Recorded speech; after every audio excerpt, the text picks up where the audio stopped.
Ich kann ein bisschen Deutsch sprechen.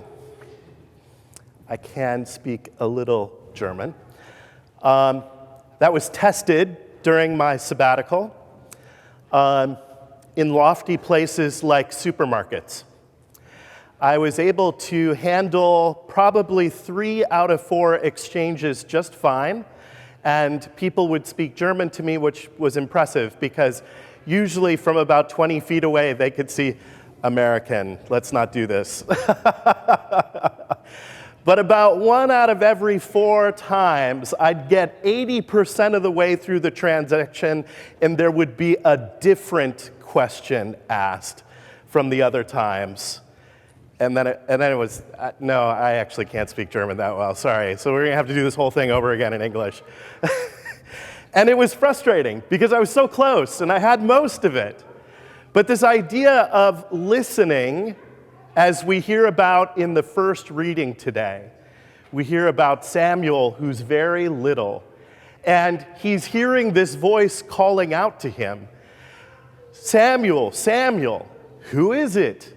But I was thinking about all the ways in which we don't necessarily hear, right? Maybe we don't understand the words that are being spoken to us. Maybe it's a situation where there is a lot of other noise happening in a space. My last congregation, we redid the floor of the sanctuary, and we took everything out of it, and it was just concrete. And there were 2 contractors talking in the front, and I was talking to somebody in the back, and I could not hear the person 3 feet from me because of the sheer echo in the space. But how often is your life loud? How often do you have so many things in motion that you cannot hear what's being said to you, even in a quiet space, right? There are points in our lives like that where things become very loud and busy and we can't hear. I think one of the things when we look at the text for today, there's a real challenge in what it means to be listening, to be following, to be seeing. Do you notice all these words that we have that have to do with our senses, our ability to follow along? I think another thing that can make it hard for us to hear is when the words that are being spoken are not ones that we want to hear, right? That's another challenge that we have. Sometimes there's language, points of view, maybe it's information that we just don't know. I don't want that. I don't want to listen. When we look at the gospel text that we have for today, we hear about Jesus at the very beginning of the gospel is beginning to bring together disciples. Disciples are students, apprentices, ones who follow, seeking to emulate their rabbi, their teacher. It's a great honor to be invited to follow in that sense. But it's interesting in the text because we hear 2 different expressions. Jesus saying, come and follow me, he says. We understand in the gospel, people kind of drop things and turn and follow. But what's interesting later is when the one disciple says to the other, I saw this amazing guy. You've got to come and listen to him. And he says, come and see. Come and see. So we had hearing before, now we have seeing. But the emphasis I want to make, particularly in 2024, as we move past a few years of real struggle, where everything was about don't come, don't see, stay away, stay put, don't come here. But instead, Jesus is all about come, see, listen, be present. Come and see. Not just look, not, hey, I saw this great video on YouTube from this guy, you should watch it. Come and see.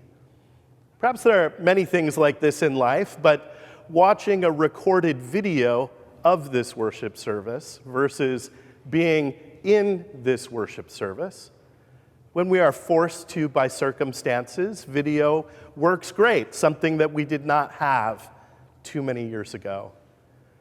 But at the same time, Jesus didn't say, look it up. Hopefully you'll catch it. It's live streamed and it's recorded. But rather, come. Come. Get up and come. Now, that's not always easy, particularly if the listening part of the equation is something that's passing us by, something that we're not hearing, or something that we don't want to hear. When I was traveling in Europe and trying out my German and communicating with people, it was often very comical how quickly you could tell somebody was not following you. It was about a second and a half. And you could see from the eyes that you're like, we're not getting there. But you can also tell when a communication is something that's not wanted or it's difficult. You can tell that quickly as well, right? Something that we don't want. We have all kinds of defenses in how we kind of manage that. Sometimes we might pretend like we don't understand, right? It's a little more difficult when it's in your own language. But at the same time, sometimes we polish things. We water them down. We shave off the rough edges. We make them simpler, or we grab onto pieces we like and kind of forget about the others.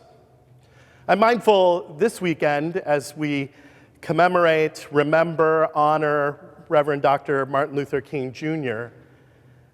It's interesting to me, his legacy today.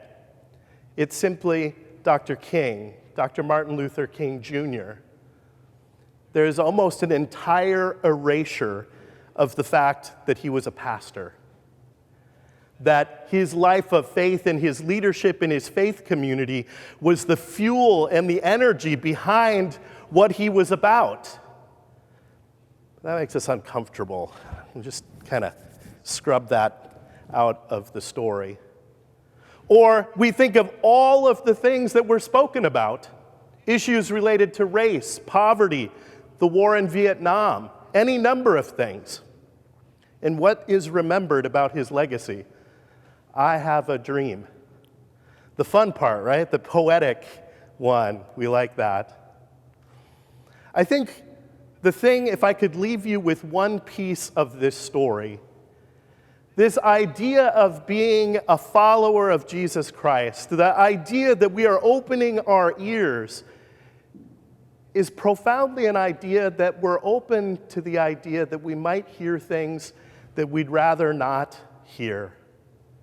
In an era where we can fine-tune our media consumption to make sure we don't hear or see anything that conflicts with our own worldview, that Jesus challenges us in ways that should make all of us a bit uncomfortable at times, nudging us to move in a different way in our life, even when we don't want to hear it, that Jesus continues to push and to nudge.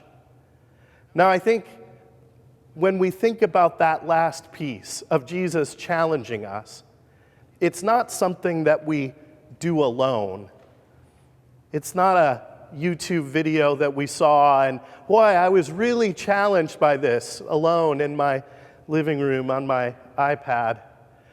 But rather that this journey of life is something that we do together in community, that coming and seeing involves being together at times and being challenged together, maybe in ways that cause us to go back out to our car and go, I don't know, I kind of got under my skin today. I didn't like that reading or what was being pushed or whatever the case might be.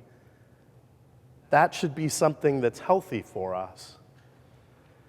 In this week, just be mindful of those two calls. One from Jesus, follow me. And then from one disciple to another, come and see. Amen. Please stand as you are able.